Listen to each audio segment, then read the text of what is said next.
Bom, já que você falou que Lula está olhando muito para fora e deixando de cuidar do seu quintal, eu quero falar da viagem que ele fez a Roma, né? Deu início à visita oficial à Europa, que deve durar até sexta-feira. Na agenda tem encontros com o Papa Francisco, com os presidentes da Itália, Sérgio Mattarella, e da França, Emmanuel Macron. Hoje, o Itamaraty confirmou também a reunião de Lula com a primeira-ministra italiana, Giorgia Meloni.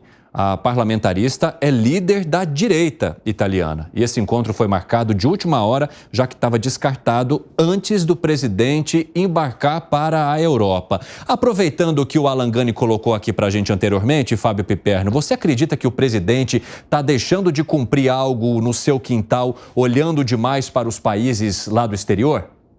Não, eu acho que o presidente sempre foi um presidente, enfim, um governante voltado para o mundo. Eu acho que a questão no quintal, nos últimos dias, inclusive, ele encaminhou uma série de soluções. É claro que eu sempre disse aqui que o Lula é o melhor articulador que o governo dele tem. Então, ele cumpriu nos últimos dias o que se imaginava. Sentou com muita gente, já deixou praticamente pronto uma mudança no ministério, até para trazer para a base um outro partido. Então, essas questões de curto prazo ele resolveu. Vetou, inclusive, parte aí da PL, aprovada lá pela Câmara. Sim. E vejam, é um momento em que a economia vai bem. Então, em relação a isso, eu acho que as coisas estão funcionando. Há, sim, ruídos de comunicação, é verdade, e é por isso que na última semana ele chamou a equipe toda para tentar, pelo menos, reduzir isso. Agora, no fronte internacional, é evidente que ele vai lá conversar com França e Itália, porque continua esse périplo mundial, aliás, lá com a Europa, para exatamente encaminhar também questões do acordo União Europeia-Mercosul, que tem, aliás, muitas cascas de banana pelo caminho. Uma casca de banana, inclusive, aprovada pela Assembleia Francesa, dizendo ali que não aprova esse acordo, uma resolução, exatamente. Uma resolução aprovada pela Assembleia Francesa que colocaria esse acordo como algo prejudicial à agricultura do país. A gente ainda vai trazer essa discussão aqui, mas eu queria saber de você, Gustavo Segre, o que Lula vai conseguir avançar com Giorgia Meloni, hein? Essa reunião eu queria ver. Por quê? Porque não tem nada a ver, ideologicamente falando, imagina uma reunião entre Bolsonaro e Lula de diferentes países. Você concorda, Piper? Sim. A Meloni é a Bolsonaro de saia. Eu sou Giorgia e sou mulher. É muito forte, ela é muito determinada e não vai se deixar atrapalhar pela narrativa do presidente Lula. Mas é uma reunião que não estava na agenda, por quê? Porque a viagem do presidente não era com essa intenção. A viagem do presidente para a Itália é tirar uma foto com o Papa Francisco, que no passado recente defendeu o Lula, Dilma, o lawfare, entrou em questões políticas que não é nenhuma atribuição do Papa Francisco, nem de Papa nenhum. E depois daí vai para a França, juntando milhas, ele e a sua esposa Janja, para tentar ver que hotel novo. Eu acho que quando o Lula terminar a sua gestão, muito provavelmente seja orientador e assessor turístico em relação a que hotéis de luxo poderão ser utilizados. Mas não vejo nenhuma questão estratégica nessa reunião entre Giorgia e o Lula. E não me parece que vai alterar em absolutamente nada a questão do assunto Mercosul-União Europeia.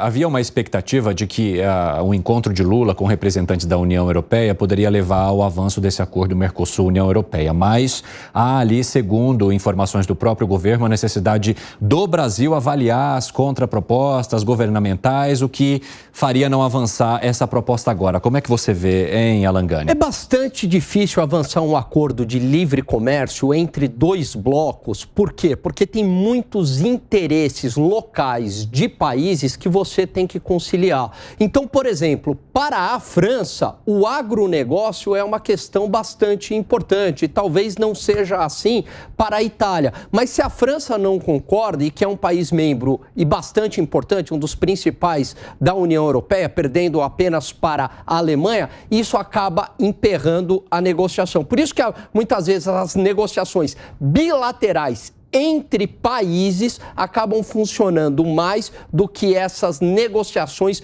multilaterais entre blocos. Fábio Piperno, a resolução ali aprovada na Assembleia Francesa coloca a concorrência desleal que o Brasil e outros países da América Latina e da América do Sul poderiam colocar sobre os produtores franceses. Você acha que isso possa significar uma água no chope do Lula? Veja, claramente existe um lobby muito forte na França em relação a isso. Primeiro, vamos explicar o que foi essa resolução. Foi um veto parlamentar, mas digamos que foi um veto informal, porque não se votou já em cima do projeto pronto. E vejam, foi aprovado, enfim, voto vencido aí, a associação por 257 votos, se não estou enganado, mas o fato é que muitos não votaram, mais de 200 não votaram. Então, esse número de parlamentares que votou contra, ele ainda não significa a maioria do parlamento francês. Bom, em relação a esse lobby, ele existe. Aqui no Brasil também há uma questão do Brasil olhar com muitas reservas a abertura do mercado de compras governamentais. E aí é aquele jogo, assim, de puxa de um lado, puxa do outro. Ou seja, eu abro as compras governamentais aqui e vocês me abrem o mercado agrícola ali. Vai ser isso. Não é, veja, não é uma negociação fácil em que só um lado tenha que ceder. Ô, Gustavo Segré, há a possibilidade de Lula, nessa conversa com Emmanuel Macron, discutir essa resolução que foi aprovada ali na Assembleia Francesa, a qual o Piperno acabou de explicar muito bem. Você acha que pode alterar em alguma questão uma conversa com o presidente para algo que foi aprovado numa Assembleia? Eu acho que não. E foram 281 votos a favor desse veto contra 58 contra o veto. Está certo que teve muitos deputados que não votaram, mas te mostro uma linha, sobretudo por um assunto que certamente vai ser tocado, vai ser discutido, que é qual seria o impacto do acordo em termos ambientais. E esse é um ponto que vai ser complicado para o Brasil explicar se o fundamento francês é correto. Nessa Assembleia se colocou que se o acordo for feito da forma que está sendo colocado, terá um impacto de desmatamento muito alto da Amazônia. Eu não sei se é válido ou não, mas foi um argumento. Se esse argumento for válido, como o Brasil vai ir contra esse argumento, sendo que defende a Amazônia? Então é uma questão muito interessante para ver como vai ser tratada. De qualquer maneira, lembramos, aqui no 3 em 1, assistimos há um mês e meio atrás como Paris estava fervendo. Problemas franceses em relação à Previdência. Não me parece que seja uma questão prioritária para o presidente Macron resolver agora, tão recente, de uma questão como a Previdência, o acordo entre a União Europeia e o Mercosul. Ô Piperno, você já mencionou aqui que você discorda do Gani quando ele diz que Lula deixa de resolver questões internas para favorecer a política lá fora.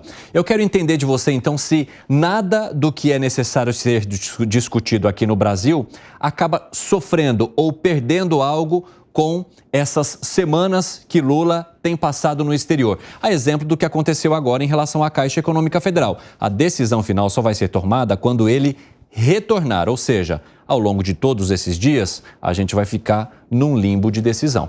No caso da Caixa Econômica Federal, vai continuar tudo como sempre foi. Ele, mesmo em trânsito, já mandou suspender essa medida absolutamente estapafúrdia. No caso, por exemplo, de articulação política, ele voltou e deixou tudo mais ou menos, aliás, muito bem amarrado, por exemplo, com a União Brasil. Vai passar a ter um ministério a mais e espera-se que o governo colhe esses votos. Agora, é claro que nos momentos, mesmo quando ele esteve aqui no Brasil, em que ele ficou longe disso, o governo teve muito mais dificuldade para se articular, porque ele é o cara da articulação. Aliás, ou seja, se ele sai, a articulação é prejudicada. Ele e o ministro Haddad são os dois caras, são os dois melhores articuladores do governo. O Haddad, surpreendentemente. Ou seja, de alguma forma, a política interna perde com a saída de Lula. Eu acho que desde que tenha alguma questão pendente, alguma questão urgente. Há alguma questão urgente que ele deixou sem solução?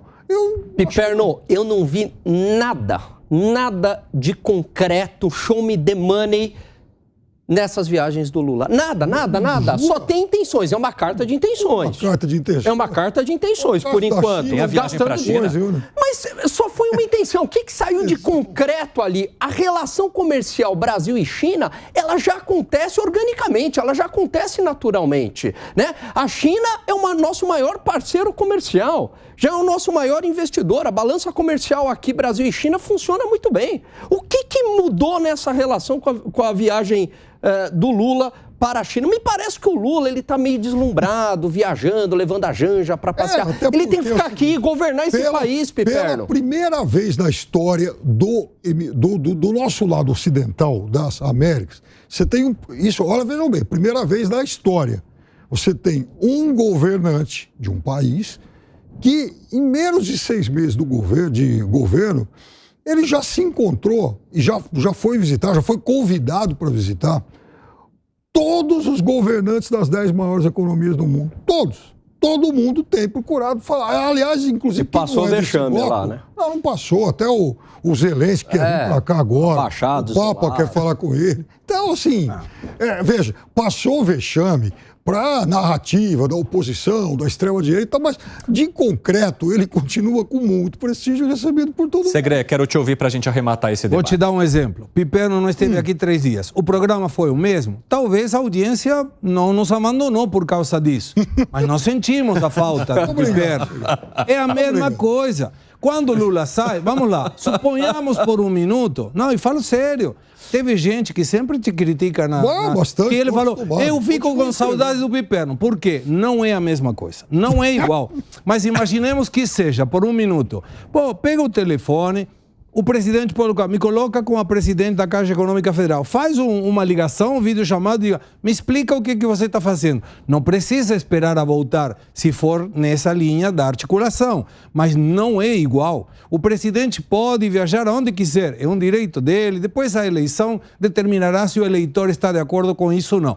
Mas eu apoio o que diz Alan. Não precisava nenhuma viagem à China para levantar nenhuma balança comercial ou negócio, só investimentos prováveis. Mas tem que vir. Eu lembro quando, na época dos primeiros governos do Lula, a China tinha brecado a soja pedindo que o Lula aceitasse a China como economia de mercado. Aceitou a economia de mercado para não poder colocar implementos de antidumping diretos e aí depois resolveram a questão da soja. Isso precisou viajar? Não, resolveu daqui. Então, eu acho que tem muita vontade, está perfeito se ele quer viajar com a esposa, a primeira-dama, tudo bem. Mas que quando alguém sai do seu lugar de trabalho